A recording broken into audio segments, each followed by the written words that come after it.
I want to share a few words with you about today's gospel, which represent, in a sense, a strong will. And in today's gospel, we see a blind man sitting on the side of the road. He kind of represents all of us, because we can't really see the things that we come to worship, the things that give us that internal joy.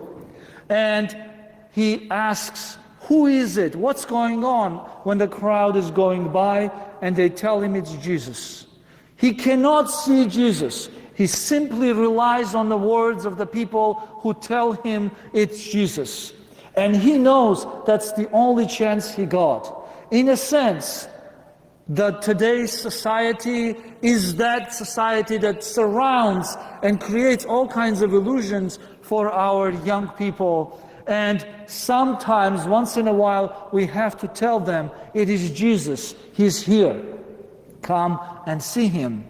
And what in today's gospel we see is that also that same crowd that was surrounding Jesus, they block him. And they tell this blind man to go away.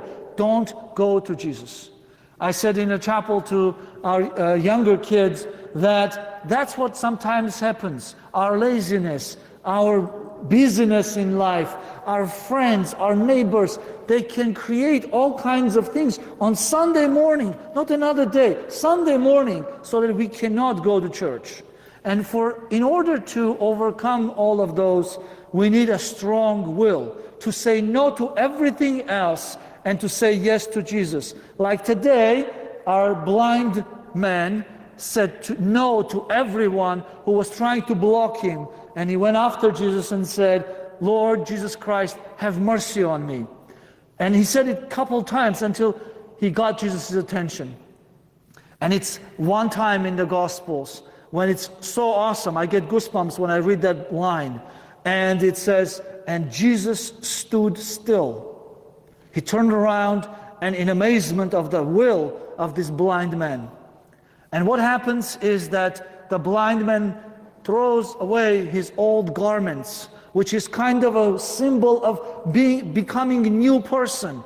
He shells himself off the old person and he comes, and the evangelist says, and he became the disciple of Christ. He followed him. That is what is required for us, all of us, as children of God. We are all part of the youth ministry. We are all part of the children of God. And there is nothing harder in the church than youth ministry. There is nothing harder than the youth ministry, because there is so much out there in the world that is more attractive than the church. I have said in the past before, we cannot compete with Walt Disney. We cannot. It doesn't matter what kind of carousels we built in the yard here in the parking lot. The kids will not come here. They'll go somewhere else. But if we can communicate to them the joy of Christ, that is the only thing that the world cannot communicate to them.